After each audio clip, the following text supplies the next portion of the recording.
పాకిస్తాన్లోని లాహోర్లో బాంబుల మోత మోగింది.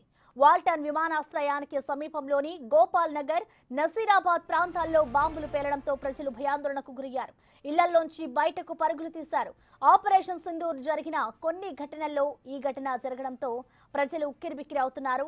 రంగంలో దిగిన పోలీసులు బ్లాస్ట్ కు గల కారణాలను తెలుసుకునే పనిలో పడ్డారు. ఇటు డ్రోన్లతో దాడి జరిగిందని అనుమానాలు వ్యక్తం చేస్తున్నారు.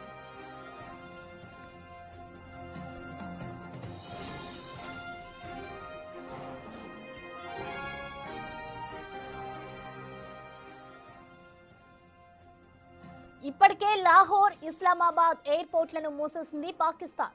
ఎయిర్ స్పేస్ ను కూడా మూసేసింది. కేవలం కరాచీ ఎయిర్పోర్ట్ ను మాత్రమే నడుపుతోంది. ఇటు భారత్ ఆపరేషన్ సింధూర్ నిర్వహించిన తర్వాత ఈ ఆదేశాలను రిలీజ్ చేసింది పాకిస్తాన్ ఎయిర్పోర్ట్స్ అథారిటీ. ఇంతలోనే లాహోర్ ఎయిర్పోర్ట్ వద్ద ఈ కలకలం రేగడం ఇప్పుడు ఇంట్రెస్టింగ్ గా మారింది. పేలుడు ఎందుకు జరిగింది, ఎలా జరిగింది, దీని వెనుకున్నది ఎవరు అనే విషయాలపై ప్రస్తుతానికి సస్పెన్స్ కొనసాగుతోంది.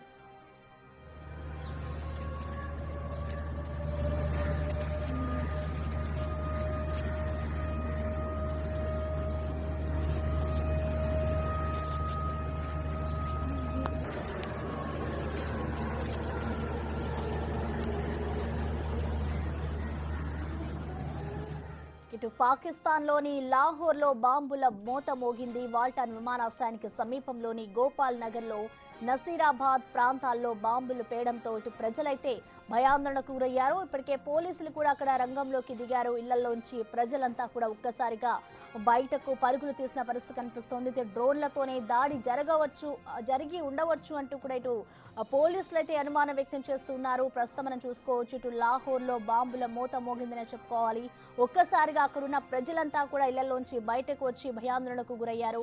ఇటు ఆపరేషన్ సింధూర్ జరిగిన కొన్ని గంటల్లోనే ఈ ఘటన జరగడంతో ప్రజలంతా కూడా ఉక్కిరిబిక్కిరవుతున్నారు. వాల్టన్ విమానాశ్రయ సమీపంలో బ్లాస్ట్ జరగడంతో ప్రజలంతా కూడా బయటకు వచ్చి భయభ్రాంతులకు గురైన పరిస్థితి కనిపిస్తోంది. ఇటు ఇప్పటికే ఈ బ్లాస్ట్ కి సంబంధించి పోలీసులు అయితే రంగంలోకి దిగి ఆ బ్లాస్ట్ కి సంబంధించిన కారణాలను తెలుసుకునే పనిలో పడ్డారు. డ్రోన్లతో దాడి జరిగి ఉంటుంది అంటూ కూడా ఇటు అనుమానాలను వ్యక్తం చేస్తున్నారు.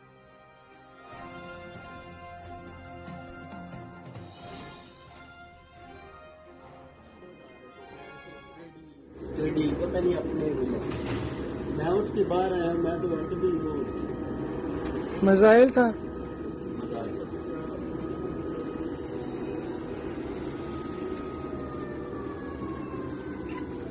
आ रहे थे, कह रहे थे रेडी स्टेडी, पता नहीं अपने मैं उसके बाहर आया, मैं तो वैसे भी मिसाइल था।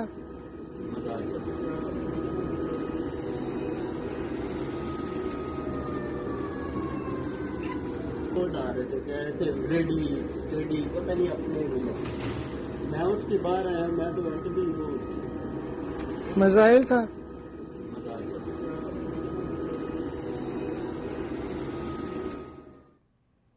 దీనిపై పూర్తి అప్డేట్స్ ని ఢిల్లీ నుంచి మా ప్రతినిధి శివ అందిస్తారు. శివ, మనం చూస్తున్నాం ఇటు లాహోర్ లో అయితే బాంబుల దాడి జరిగింది. దీనికి సంబంధించిన అప్డేట్స్ ఏ విధంగా ఉన్నాయి? ఇటు ప్రజలు కూడా ఒక్కసారిగా భయభ్రాంతులకు గురైన సిచ్యువేషన్ నెలకొంది కదా, ప్రస్తుతం అక్కడ డీటెయిల్స్ ఏ విధంగా ఉన్నాయి దీనికి సంబంధించి? రైట్, ప్రధానంగా ప్రసన్న, భారత్ దాడితో ఇప్పటికే ఉక్కిరిబిక్కిరవుతున్న పాకిస్తాన్కు ఇటు సొంత దేశంలో కూడా ప్రతికూల పరిస్థితులు ఎదురవుతున్నాయి. దానిలో భాగంగానే ఇటు ఒక ఎయిర్పోర్ట్లో ఒక బాంబ్ బ్లాస్ట్ జరిగింది. ప్రధానంగా ఏదైతే ఈ ఎయిర్పోర్ట్కు సంబంధించిన వాల్టన్ రోడ్లో ఉన్న ఎయిర్పోర్ట్లో బాంబు దాడి జరిగింది. దాని తర్వాత మరొక చోట వరుసగా పేలుళ్లు సంభవిస్తున్నాయి పాకిస్తాన్లో. మరోవైపు ఇటు పాకిస్తాన్ సైనికులను టార్గెట్గా చేసుకుని బలూచ్ లిబరేషన్ ఆర్మీ కూడా దాడులు తెగబడింది. దీంట్లో వాహనంలో వెళ్తున్న 12 మంది పాకిస్తాన్ సైనికులు కూడా మృతి చెందారు. ఇటు లాహోర్లోని సియాల్ కోర్టు, అలాగే మొత్తం 3 ఎయిర్పోర్ట్లను కూడా పాకిస్తాన్ మూసివేసింది. మొత్తం ఎమర్జెన్సీ కొనసాగుతున్న పరిస్థితి కనిపిస్తుంది పాకిస్తాన్లో. ప్రభుత్వ కార్యాలయాలు కానీ, మరోవైపు స్కూల్స్, కాలేజెస్ అన్నీ కూడా మూసివేశారు. ఎమర్జెన్సీ సేవలు తప్ప మిగతా ఎవరు కూడా రోడ్లపైకి రావద్దంటూ కూడా అక్కడ ఎమర్జెన్సీని ప్రకటించారు. ఎవరైతే మెడికల్ టీం విభాగం ఏదైతే మెడికల్ టీం మాత్రమే అందుబాటులో ఉండాలంటూ కూడా పాక్ ప్రభుత్వం ఆదేశాలు జారీ చేసింది. కానీ ఇటు లాహోర్లో బాంబ్ బ్లాస్ట్ జరగడానికి సంబంధించి బ్లాస్ట్ జరిగింది అంటే డ్రోన్ ద్వారా ఈ బ్లాస్ట్ జరిగింది అనేది కూడా పోలీసులు చెప్తూ ఉన్నారు. కానీ ఎవరు దాడి చేశారనేది కూడా ఇప్పటివరకు దానికి సంబంధించిన ఆధారాలు కానీ ఎవరి నుంచి కూడా ఒక ప్రకటన కూడా రాలేదు. అంటే ఎయిర్పోర్ట్లో దాడి చేయడానికి గల కారణాలంటే అక్కడ ప్రాణ నష్టం ఏమైనా జరిగిందా, ఎందుకు దాడి చేశారు అనే దానిపై మాత్రం ఇంకా వివరాలు తెలియాల్సి ఉంది. దర్యాప్తు కొనసాగుతుంది. పాకిస్తాన్ ప్రభుత్వం దర్యాప్తు చేస్తున్న పరిస్థితి కనిపిస్తుంది. మరోవైపు ఇటు ప్రతికూల వాతావరణాన్ని ప్రతికూల పరిస్థితులే ప్రజెంట్ పాకిస్తాన్ ప్రభుత్వానికి కానీ ఆర్మీకి కానీ ఎదురవుతున్న పరిస్థితి కనిపిస్తుంది. గత కొంతకాలంగా బలూచ్ లిబరేషన్ ఆర్మీ అనే ఉగ్రవాద సంస్థ పాకిస్తాన్ సైన్యాన్ని టార్గెట్గా చేసుకుని వారిపై కాల్పులకు తెగబడుతుంది, దాడులు చేస్తుంది. దానిలో భాగంగా గతంలోనే 100 మందికి పైగా కూడా పాకిస్తాన్ సైనికులు మృతి చెందారు. ఈరోజు విధుల్లో భాగంగా అక్కడ గస్తీ కాస్తున్న నేపథ్యంలో మొత్తం అక్కడ అంతా కూడా సెర్చ్ ఆపరేషన్ నిర్వహించిన తర్వాత అందరినీ వాహనాల్లో తీసుకువెళ్తున్న సందర్భంలో అక్కడ మొత్తం కూడా పాకిస్తాన్ సైన్యానికి సంబంధించిన వాహనాన్ని బలూచ్ లిబరేషన్ ఆర్మీ అనే ఉగ్రవాద సంస్థ పేల్చేసింది అనేది కూడా చెప్తూ ఉన్నారు. దాంట్లో 12 మంది వరకు కూడా సైనికులు మృతి చెందారు. మరోవైపు లాహోర్కు సంబంధించిన ఈ బాంబు దాడికి సంబంధించి కూడా ఇంకా భయభ్రాంతులు వ్యక్తం చేస్తున్న పరిస్థితి కనిపిస్తుంది. ఆ సౌండ్ రాగానే వెంటనే ఆ సైరన్ మోగిన తర్వాత అక్కడ స్థానికంగా ఉన్న ప్రజలంతా కూడా ఇళ్ల నుంచి ప్రాణభయంతో బయటికి పరుగులు తీసిన పరిస్థితి కనిపిస్తోంది. తర్వాత అక్కడ సిచ్యువేషన్ అంతా కూడా ప్రభుత్వం కంట్రోల్లోకి తీసుకుని ప్రజెంట్ అక్కడంతా కూడా సెర్చ్ ఆపరేషన్ కొనసాగిస్తూ దర్యాప్తు కొనసాగిస్తుంది. అంటే ఎవరు దాడి చేశారు ఏంటి అనేది కూడా ఇప్పటివరకు ప్రభుత్వానికి దృష్టి కూడా రాలేదు. కానీ ఇక్కడ బలూచ్ లిబరేషన్ ఆర్మీకి ఏదైతే ఉందో అది మాత్రం సైనికులను సంబంధించి వాహనంపై దాడి చేసిన నేపథ్యంలో 12 మంది మృతి చెందారు. దానికి సంబంధించిన సమాచారం అయితే ప్రభుత్వం వద్ద ఉంది. కానీ ఒకవైపు భారత్ నుంచి అటాక్స్ ఎదుర్కొంటూ భారత్ తీసుకున్న నిర్ణయాల వల్ల ఇబ్బంది పడుతున్న పాకిస్తాన్కు సొంత దేశంలోనే మనశ్శాంతి లేకుండా పోతుంది అనేది కూడా పాకిస్తాన్ భావిస్తుంది. దానిలో భాగంగా గత కొంతకాలంగా కూడా బలూచ్ లిబరేషన్ ఆర్మీ పాకిస్తాన్ సైన్యాన్ని టార్గెట్గా చేసుకుని దాడులు చేస్తుంది. దాని ద్వారా వారు ఇప్పటికే మ్యాంగ్చోర్ అనే ఒక ప్రాంతాన్ని సిటీని అంతా కూడా స్వాధీనం చేసుకున్నారు. మరో కెట్వా అనే ప్రాంతాన్ని కూడా స్వాధీనం చేసుకునేందుకు బలూచ్ లిబరేషన్ ఆర్మీ ప్రయత్నాలు చేస్తుంది. ప్రత్యేక దేశాన్ని ఇవ్వాలని కూడా వారు దశాబ్ద కాలంగా పోరాడుతూ ఉన్నారు. కానీ వారి ఏదైతే వారు అడుగుతున్న దానికి సంబంధించి ఏదైతే కూడా అధికారిక ప్రకటన అనేది పాకిస్తాన్ ప్రభుత్వం ఏది దానికి సంబంధించి ఎటువంటి ప్రయత్నాలు కానీ ఎటువంటి హామీ కానీ ఇవ్వని పరిస్థితి కనిపిస్తుంది. ఈ నేపథ్యంలోనే దానికి సంబంధించి దేశం ఏర్పాటు చేసే వరకు మా దాడులు కొనసాగుతూనే ఉంటాయంటూ కూడా బలూచ్ లిబరేషన్ ఆర్మీ ఈ విధంగా దాడులు చేస్తుంది. కానీ లాహోర్ ఎయిర్పోర్ట్లో వాల్టన్ రోడ్లో ఏదైతే ఉందో ఈ రోడ్లో వరుస బాంబులు పాత ఎయిర్పోర్ట్ అంటే అది ఎయిర్పోర్ట్ ఎప్పుడు ఓల్డ్ ఎయిర్పోర్ట్ అంటూ కూడా చెప్తూ ఉన్నారు. దాంట్లో ఈ వరుస బాంబు దాడులు జరగడం దేనికి సంకేతం అనేది కూడా పాకిస్తాన్ అయితే కొంత గందరగోళ పరిస్థితులు ఎదుర్కొంటున్న పరిస్థితి కనిపిస్తూ ఉంది. ఇప్పటికే ఉగ్రవాద స్థావరాలపై భారత్ టార్గెట్ చేసుకుని ఉగ్రవాద స్థావరాలను 9 ఉగ్రవాద స్థావరాలపై దాడి చేసింది. దాంట్లో ప్రాణ నష్టం భారీగానే జరిగింది, అనేక మంది గాయపడ్డారు. మరోవైపు మళ్ళా మిగిలిన స్థావరాలపై కూడా ఎప్పుడు దాడి చేస్తుందా, ఇటు నుంచి దాడి చేస్తుందా అనేది కూడా ఊహించని పాకిస్తాన్ ప్రభుత్వం అంటే ఊహకందని విధంగా కూడా భారత్ నిర్ణయాలు ఉంటున్నాయి. దానిలో భాగంగానే గత రాత్రి 6వ తారీఖున అర్ధరాత్రి సమయంలో ఈ దాడి జరిగింది. 9 స్థావరాలపై మొత్తం 21 ఉగ్రవాద స్థావరాలు గుర్తించింది. మిగిలిన 12 స్థావరాలపై ఎప్పుడు దాడి చేస్తారనేది కూడా వారు ఊహించలేని పరిస్థితి. అంటే ఎప్పుడు ఏ నిర్ణయం తీసుకుంటుంది భారత ప్రభుత్వం అనేది కూడా వారు ఊహించలేకుండా ఉన్నారు. కానీ ఇటు పాకిస్తాన్ మాత్రం ఒంటరైన పరిస్థితి కనిపిస్తూ ఉంది. అంటే స్థానికంగా ఉన్న ప్రతిపక్ష పార్టీలు సహకరించడం లేదు. ఆర్మీలో చాలామంది రాజీనామా చేశారు.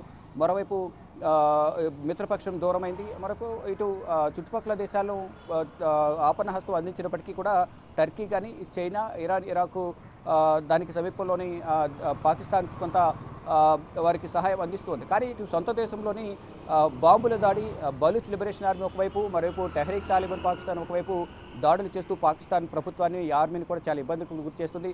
కానీ ఒకవైపు పెహల్గాం దాడి తర్వాత భారత్ తీవ్ర స్థాయిలో పాకిస్తాన్పై దాడి చేసేందుకు ప్రణాళికలు సిద్ధం చేస్తుంది. త్రివిధ దళాలని కూడా సిద్ధంగా ఉన్నాయి. ముందు టార్గెట్ అనేది ఉగ్రవాద స్థావరాలే టార్గెట్ అంటూ కూడా పాకిస్తాన్ పైన అటాక్ చేసేందుకు భారత ప్రభుత్వం సిద్ధమవుతుంది. దానిలో భాగంగా 9 స్థావరాలపై దాడులు చేసింది. మిగిలిన 12 స్థావరాలపై త్వరలోనే దాడి ఉంటుంది. ఆపరేషన్ సింధూర్ 2 కమింగ్ సూన్ అంటూ కూడా అందరూ నిపుణులు భావిస్తున్నారు. కానీ లాహోర్లో సొంత దేశంలోనే ఎవరిని ఎదుర్కోవాలి, ఎవరిని ఏ విధంగా ఎదుర్కోవాలి అనే దానిపై మాత్రం పాకిస్తాన్ మాత్రం జరిగే దాడులను మాత్రం పసిగట్టలేకపోతుంది. ఇంటెలిజెన్స్ విభాగం ఏమైపోయింది, భద్రతా విభాగం ఏమైపోయింది, ఎక్కడ రాడార్స్ అని ఏమైపోయాయి, ఎక్కడ దాడి జరుగుతుంది ఏంటి గుర్తించలేకపోతున్నారా అనేది కూడా పాకిస్తాన్ ప్రభుత్వం పైన ప్రతిపక్ష పార్టీలు కానీ ప్రజలు కానీ ఆగ్రహం వ్యక్తం చేసిన పరిస్థితి కనిపిస్తుంది. ఈ నేపథ్యంలోనే మొత్తం అక్కడ ఎమర్జెన్సీ అయితే ప్రకటించారు. భారత్ ఎటువైపు నుంచి ఎటు దాడి చేస్తుందో తెలియని పరిస్థితుల్లో వారు ప్రజెంట్ సిచ్యువేషన్లో ఎమర్జెన్సీ అయితే ప్రకటించిన పరిస్థితి కనిపిస్తోంది.